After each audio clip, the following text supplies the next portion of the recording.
যুদ্ধের দেবতা কার্তিকেয়। প্রাণীরা খাদ্য, এলাকা ও সঙ্গীর জন্য লড়াই করে।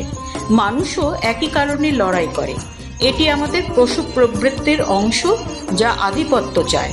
তবে কখনো কখনো যুদ্ধ মহৎ হতে পারে, স্বাধীনতা বা সম্মানের রক্ষার করার যুদ্ধ। লোভ হোক বা প্রয়োজন, যুদ্ধ থেকে মুক্তি নেই। তাই প্রতিটি সংস্কৃতির প্রয়োজন এক যুদ্ধের দেবতা। হিন্দু ধর্মের যুদ্ধের দেবতা ছিলেন কার্তিকেয়। যুদ্ধের দেবতা হতে হলে তাকে হতে হয়েছিল অত্যন্ত পুরুষালী, অতি পুরুষালীও বলা চলে। তাই শাস্ত্রে বলা হয়েছে তার এক পিতা কিন্তু বহু মাতা ছিলেন। প্রাচীন কাহিনীগুলিতে তার পিতা ছিলেন অগ্নিদেব ও মাতা স্বাহা। অগ্নিদেবের স্ত্রী স্বাহা তার স্বামীর আকাঙ্ক্ষা পূরণ করতে সপ্তর্ষির স্ত্রীর রূপ ধারণ করেন, যারা আকাশে সপ্তর্ষি মণ্ডল নামে পরিচিত, এবং তাদের রূপে অগ্নির ইচ্ছা পূরণ হয়। পরবর্তী কাহিনীতে কার্তিকের পিতা হিসেবে দেখা যায় শিবকে। শিব ছিলেন যোগী ও সংসার ত্যাগী। তার সঞ্চিত বীজ যুগের পর যুগে অতিশয় শক্তিশালী হয়ে উঠেছিল। দেবতারা তখন অসুরদের বিরুদ্ধে যুদ্ধে নেতা খুঁজছিলেন। অসুর তারকাসুর বর পেয়েছিলেন যে তাকে কেবলমাত্র 6 দিনের এক যোদ্ধাই হত্যা করতে পারবে। কিন্তু কোথায় এমন শিশু মিলবে যে জন্মের 7ম দিনেই যুদ্ধ করতে পারবে? তখন দেবতারা শিবের কাছে আশ্রয় চাইলেন, কিন্তু শিব ধ্যানে নিমগ্ন ছিলেন, ফলে তাদের আরতি শুনলেন না। দেবতারা বহু চেষ্টায় তাকে গৃহস্থ জীবনে ফিরিয়ে আনার চেষ্টা করলেন। কামদেব তার ধ্যান ভঙ্গ করতে চাইলেন, কিন্তু শিব তার 3য় নয়নে তাকে ধ্বংস করে ফেললেন। শেষে দেবীরা শক্তিকে প্রেরণ করলেন। শক্তি তার ভক্তি ও তপস্যা দ্বারা শিবকে রাজি করালেন। শিব অবশেষে দেবতাদের তার বীজ দান করলেন, কিন্তু তা এতই শক্তিশালী যে কোনো নারীর গর্ভ তা ধারণ করতে পারল না।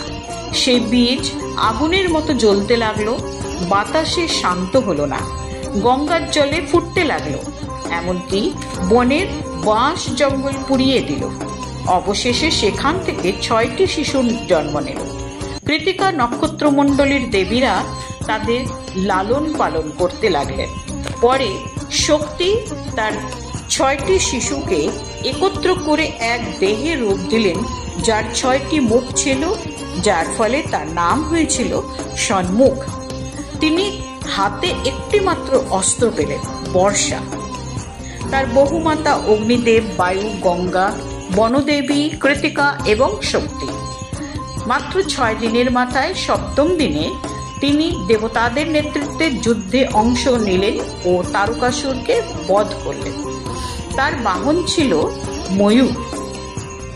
পুরুষ সৌন্দর্য ও গৌরবের প্রতীক। পতাকায় ছিল মোরগের চিহ্ন, পুরুষত্ব ও নেতৃত্বের প্রতীক। জ্যোতিষশাস্ত্রে কার্তিকের সঙ্গে মঙ্গল গ্রহের সম্পর্ক স্থাপন করা হয়েছে। মঙ্গল হল শক্তি, আগ্রাসন ও নেতৃত্বের প্রতীক।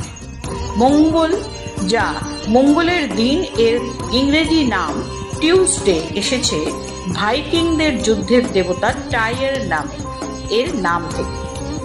গ্রিক পুরাণে কার্তিকের সমতুল্য দেবতা ছিলেন এরিস।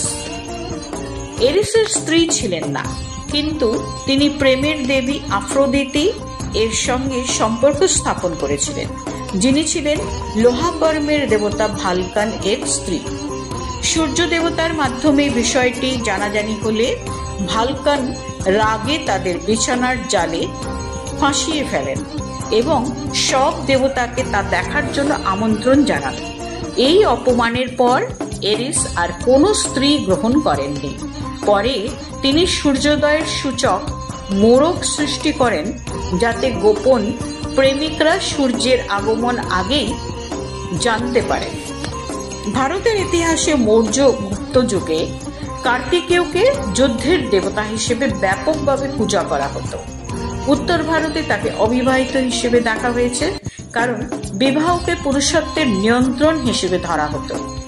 কিন্তু দক্ষিণ ভারতে তিনি মুরুগন নামে পরিচিত হন এবং তার 2 স্ত্রী পান, দেবসেনা যিনি ইন্দ্রের কন্যা ও ভল্লী এক স্থানীয় গোপবালা। অনেকের মতে এরা আসলে তার সেনাবাহিনী ও অস্ত্রের প্রতীক। যে মন্দিরে তাকে স্ত্রী সহ দেখানো হয়নি সেখানে তিনি এক কিশোর দেবতার চির যৌবন, শক্তি ও শিবের মিলিত রূপে পূজিত হন। যুদ্ধপ্রবণ সংস্কৃতি ক্ষীণ হয়ে যখন ভক্তি ও যোগ সাধনার প্রভাব বাড়ছিল, তখন কার্তিকেয় ধীরে ধীরে পরিণত হলেন প্রেমময় শিশুরূপ দেবতায়।